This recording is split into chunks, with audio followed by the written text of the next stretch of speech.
তুমি যেহেতু নতুন জয়েন করেছো, তোমাকে এই নতুন প্রজেক্টের দায়িত্ব দেওয়া হচ্ছে। আশা করি তুমি সফলতার সহিত কাজটি সম্পন্ন করবে। স্যার আপনার চা। মা তুই এই জায়গা? মা মানে? আপনি কাকে মা বলতেছেন? আর কে আপনি? আমি তো আপনাকে চিনি না। কি বলছিস তুই? আমি তোর মা, তুই আমার মেয়ে। আরে কি আজব তো, আপনার মাথায় কি সমস্যা আছে নাকি? মানে আমি তো কিছুই বুঝতে পারতেছি না, এই বুয়া কোথা থেকে এসে কি বলতেছে না বলতেছে। দেখেন, আবার আপনার মা হয় নাকি, আপনি আবার ভুল করতেছেন না তো? আপনি এসব কি বলতেছেন? মুখ সামলে কথা বলেন না। আমি এই অফিসে ফার্স্ট দিন জয়েন করছি, আপনি এই ধরনের কথা বলতে পারেন না। বস, আমার মনে হয় কি জানেন, এই মহিলার মাথায় সমস্যা আছে। আমি আজকে ফার্স্ট দিন এখানে আসছি আর উনি উল্টাপাল্টা কথা বলতেছে।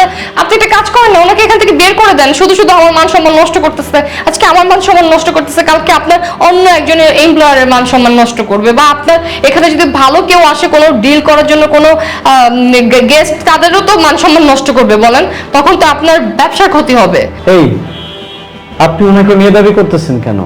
কোন অ্যাঙ্গেল থেকে আপনাকে তার মা মনে হয়? সে কত স্মার্ট, হ্যাঁ, কত সুন্দর।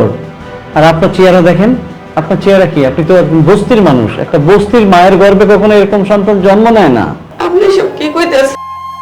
একটা কাজ করি, ওনাকে মানে ঘাট ধাক্কা দিয়ে এখান থেকে বের করে দেই, ঠিক না? হ্যাঁ বস, আপনি একদম ঠিক করতেছেন। এই মহিলাকে ঘাড় ধাক্কা দিয়ে কেন, জুতা পিটা করে এই অফিস থেকে বের করে দেন। বস, আপনি আমাকে মারলেন? তোর গায়ে হাত তোলা মানে? মানে আমার ইচ্ছা হচ্ছে এখন আমি তোর খুন করে ফেলি। ছি, লজ্জা করে না নিজের মাকে জুতা পেটা করে এখান থেকে বের করতে?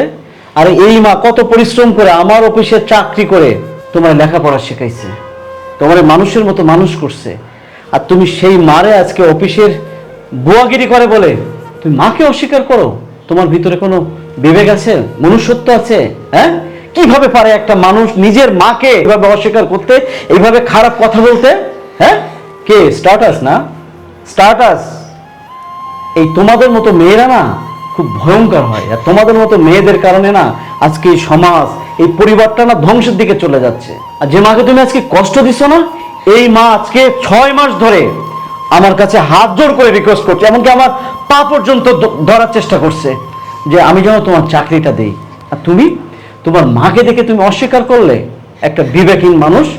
তোমার মতো মেয়েকে আমার অফিসে দরকার নাই, তোমাকে ফায়ার করবো। যাও, বেরিয়ে যাও। স্যার,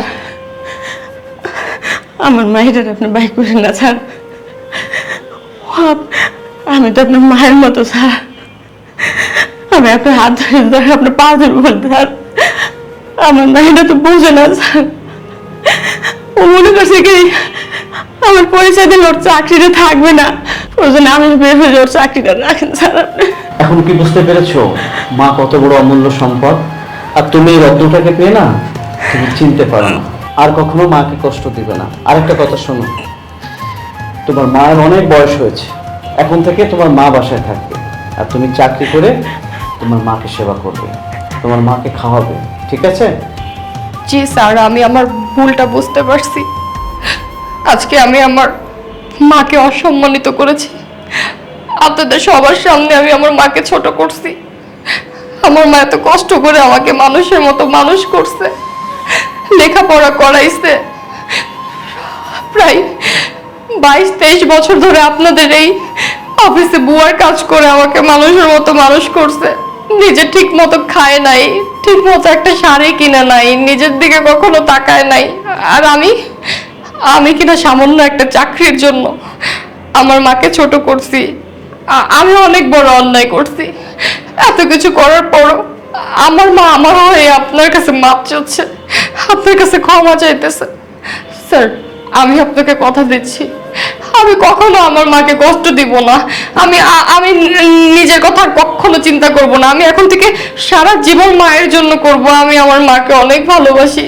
আমার ভুল হয়ে গেছে। ঠিক আছে, আজকাল কোনো কাজ করা লাগবে না। তুমি তোমার মাকে নিয়ে বাড়িতে যাও। Thank you sir. না, চলো।